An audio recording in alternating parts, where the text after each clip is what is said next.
was inspired by someone who asked me today if I could explain a little bit about what inconclusive results mean on NIPT results.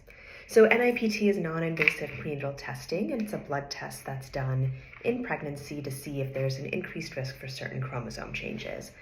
Sometimes when the results come back, they come back as something called inconclusive, meaning the lab couldn't issue out an actual result.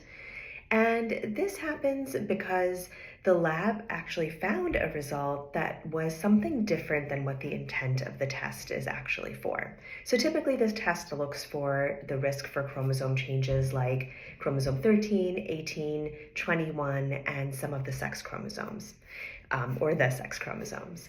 Now, if a result comes back as inconclusive, it means that there was something else that came up in the results. And as a result, they can't really issue out any further result. So what you need to look for on your report is where it says the origin of the inconclusive results. So the origin meaning it's either coming from the maternal origin, meaning mom, or it's coming from the placental or fetal origin.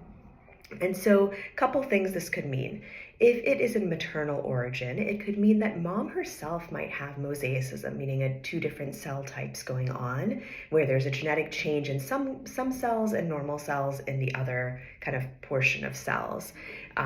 Or it could mean that mom herself has a genetic change that has just gone undiagnosed or unnoticed. And there are a lot of people with genetic changes, often sex chromosome changes, that have no idea that they have an extra sex chromosome. And so sometimes that's what that could mean.